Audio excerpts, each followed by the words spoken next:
Bonsoir, ce soir, on va à la recherche de nos rêves.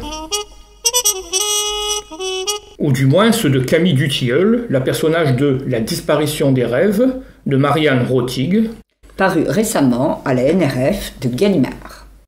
Camille Dutilleul ne rêve plus, au moins depuis 3 jours.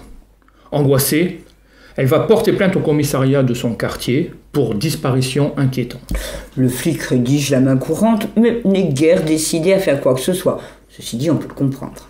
Alors, comme elle pense que sa vie est devenue complètement désaccordée, elle se rend tout naturellement chez un accordeur parisien réputé, Archibald Maupertuis, pour lui dire « Il m'arrive quelque chose d'inédit. Je suis désaccordée, dissonante. Alors je suis venue.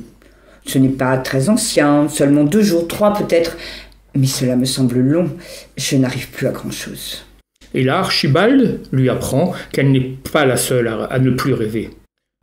Il lui confie un petit objet, une espèce d'amulette, à garder en permanence près d'elle.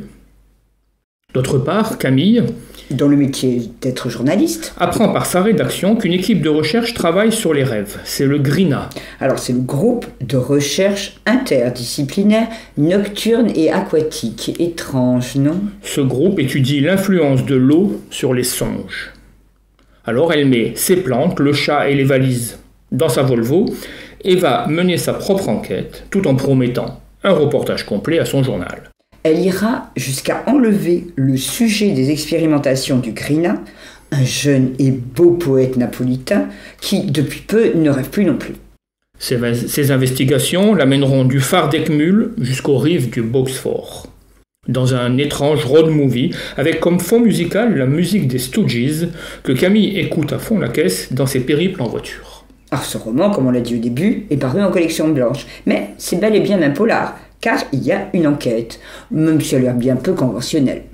Cette équipée onirique est aussi un conte des temps modernes qui incite le lecteur à quitter un moment ses écrans pour vivre tout simplement.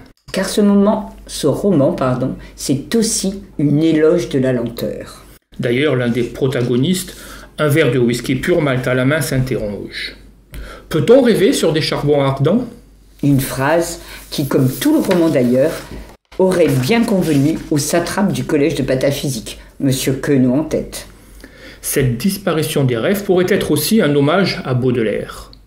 Car pour espérer la renaissance de nos songes, ne faudrait-il pas encore et toujours chérir la mer ? Je cite : « La mer est ton miroir, tu contemples ton âme dans le déroulement infini de sa lame. » Belle conclusion, non ?